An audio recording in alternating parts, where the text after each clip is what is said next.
The wind cuts across the open plains, relentless and freezing, and yet beneath a seemingly ordinary mound of earth, life goes on.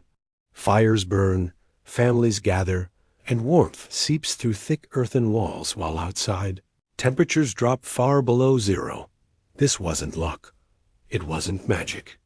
It was centuries of observation, ingenuity, and a deep understanding of the land itself. Native Americans didn't just survive brutal winters. They engineered ways to thrive under some of the harshest conditions on the continent. And today, their methods can teach us more about the clever ways humans adapt than any modern survival manual. Stick around, because what you're about to hear might just change the way you think about winter survival. The key to surviving the cold wasn't a fancy technology or imported fuel. It was the earth beneath their feet. Soil holds heat in a way that air simply cannot. Just 3 feet below the surface, the temperature remains near 50 degrees Fahrenheit, even when the world above is frozen solid. Native Americans knew this, not from science classes but from patient observation over generations. They noticed that air loses heat instantly to the wind, while the ground remains constant. By placing fires in rooms wrapped in earth, they created thermal batteries.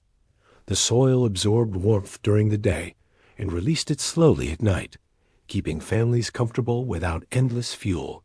These weren't quick shelters dug in panic. They were carefully engineered homes designed for efficiency, comfort, and safety. On the plains, women led the construction of large circular lodges. They started by marking a wide circle in the ground, sometimes 60 feet across, and digging a shallow pit. Massive posts formed the central frame. Smaller posts went around the perimeter, and a lattice of branches and grasses was woven to create a dome. The finishing touch was a thick layer of packed earth and sod, forming a natural mound that blended seamlessly into the landscape. Over time, grass grew on top, and bison grazed across it, making the home nearly invisible to outsiders. Inside, these lodges balanced 2 opposing needs, trapping warmth and venting smoke. The hearth sat directly beneath a roof opening, allowing smoke to rise naturally.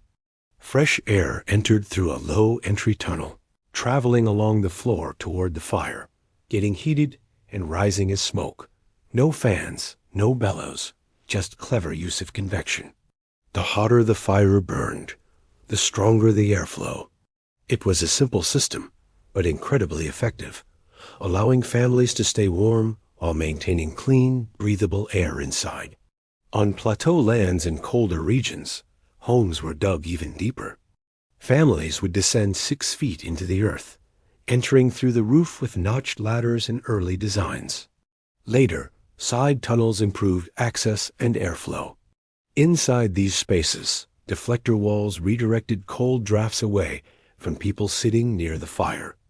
Builders even carved dedicated ventilation shafts, letting cool air descend, hit a deflector, and feed the hearth, creating a continuous cycle of fresh air entering and smoke, leaving all while heat stayed trapped where it was needed most.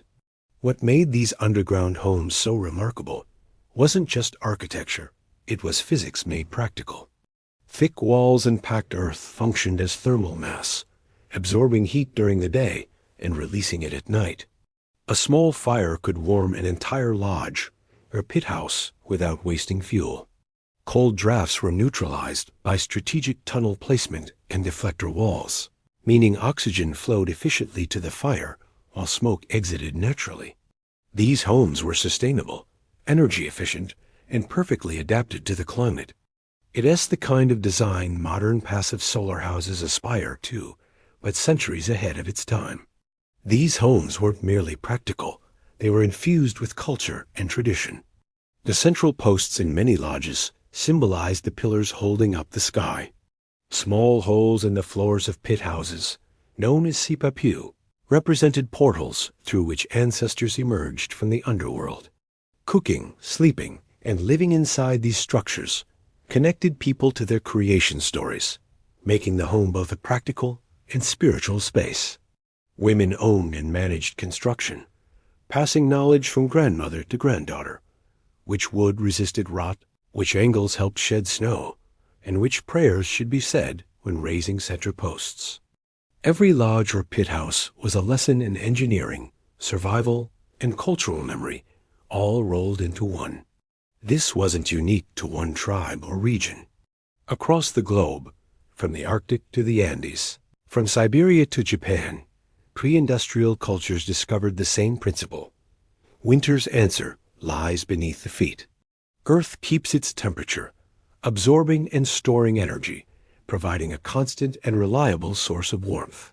These solutions evolved independently, yet they all share a central truth: humans survive best when they work with nature, not against it. What makes these systems so fascinating is how they combine simplicity and sophistication. No electricity, no advanced tools, no industrial materials, just careful observation, clever engineering, and respect for the environment.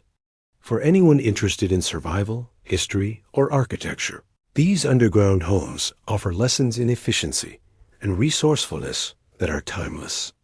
Understanding airflow, using thermal mass, and designing homes that work with the land can still inform modern practices, whether in sustainable housing or extreme weather survival.